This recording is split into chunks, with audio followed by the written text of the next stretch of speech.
कैसे आप सब? उम्मीद करते हैं खैरियत से हो गए। कंपनी लॉज की सीरीज स्टार्ट की हुई है। बहुत ज़्यादा लोगों को कंपनी लॉ बहुत मुश्किल लगता है, लेकिन मैं आप लोगों को करवाती हूँ कि आपके कंसेप्ट यूँ आवाज़ आ रही होगी यूँ क्लियर हो जाए। पंखे की आवाज़ है थोड़ी बहुत जो भी है। मैंने फुल लो स्पीड पे किया हुआ है, जून का महीना चल रहा है, लेकिन मैंने फिर भी लो स्पीड पे किया गया। ये शॉर्ट नोट्स, सॉरी शॉर्ट तो नहीं, ये नोट्स हैं जो इसमें केसेस हैं, इलिस्ट्रेशंस हैं, आपके एग्जाम में बहुत हेल्पफुल होंगे। हर एक चीज़ मैंने मेंशन की हुई है। पेपर पैटर्न भी, सॉरी पेपर का पैटर्न भी मेंशन किया हुआ है कि किस तरह से आपने पेपर करना है। ये देखिए आउटलाइन भी बनाई हुई है। पेपर में सबसे पहले आउटलाइन बना रही है, अगर प्रेजेंटेशन का ख्याल रखा करें, आपके नंबर ज़्यादा आ सकते हैं। और केस लॉज वगैरह मस्ट ऐड किया करें, लॉ के स्टूडेंट हैं, मैं ये बात हमेशा करती हूँ।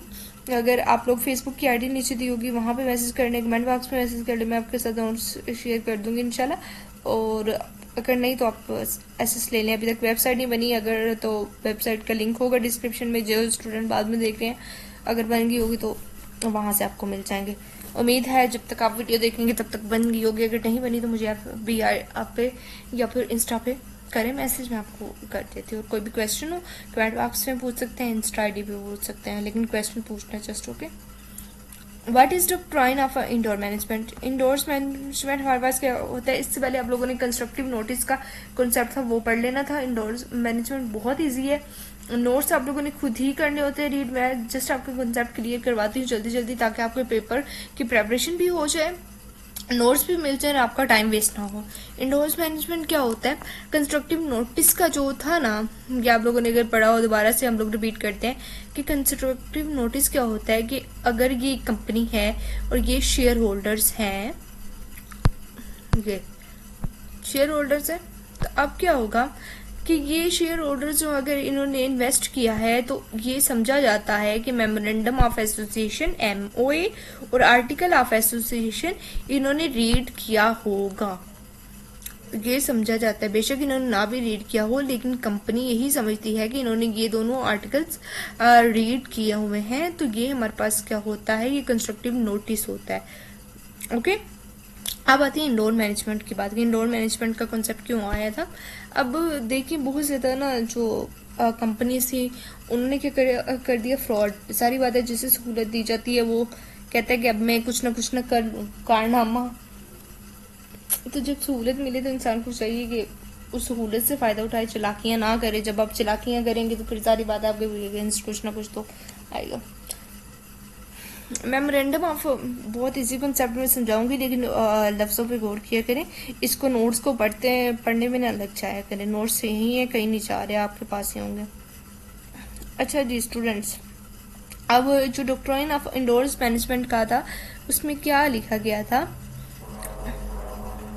आसान होना स्टार्ट होगी, जल्दी जल्दी से करते हैं, उससे पहले जब तक। अच्छा जी, इंडोर्स मैनेजमेंट में क्या था कि बहुत ज़्यादा इन्होंने फ्रॉड करना स्टार्ट कर दिया। और इंडोर्स मैनेजमेंट में हमारे पास अब जो कंसेप्ट आया था कि अगर कंपनी कोई भी आल्टरेशन करती है, या फिर कंपनी के अंदर आसान हो रही है, अभी नहीं पढ़ा,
अच्छा जी, आसान हो गई है।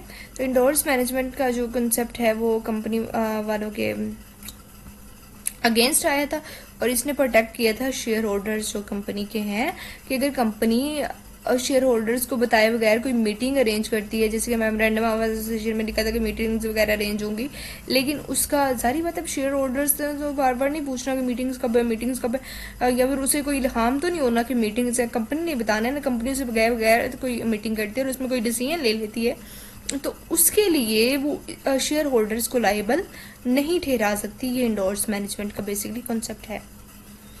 और ये first doctrine was first establish हुआ था, जो इंग्लिश केस लॉ है रॉयल ब्रिटिश बैंक वर्सेस टर्कवेंट था, ये 1856 का है, और इसको हम कहते भी टर्कवेंट रूल है।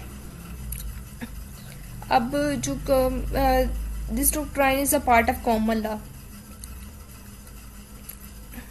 अब ये आप लोगों ने ना जो केस लो है ना, ये याद रखना है बहुत। अच्छा जी, ये हो गया, ये आप लोगों ने सब कुछ। इंपॉर्टेंस क्या है डॉक्टर में, प्रोटेक्ट करता है आउटसाइडर को, प्रमोट करता है trust and certainty corporate dealing में, और balance the harshness of the doctrine of constructive notice का जो था ना अगेंस्ट था, जो कंपनी के हक में था, उसको बैलेंस करता है। स्मूथ फंक्शनिंग के लिए ज़रूरी होता है। Exception to the doctrine of indoor management जो होता है वो is not absolute, it does not apply in the following situation.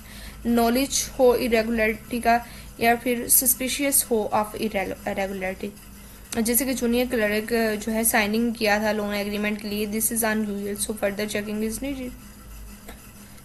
Forgery हो, एक्ट्स आउटसाइड अपेरेंट अथॉरिटी हो, और लैंडमार्क केस जो होता है रॉयल ब्रिटिश का बैंक वर्सेस टर्कवेंट का है, ये मैंने आप लोगों को बताया कि ये केस बहुत इंपॉर्टेंट है, कि आप लोगों ने करना है, प्रैक्टिकल एग्जांपल है, ये हम लोग कर लेते हैं। वैसे तो मैंने आपको कॉन्सेप्ट समझा दिया है। A supplier enter into a contract with the company's purchasing manager. He check the article and find that the manager is authorized. He need not check if the board formally approved the purchase. A bank give a loan based on company document. If document are in order and the officer be authorized, the bank is protected.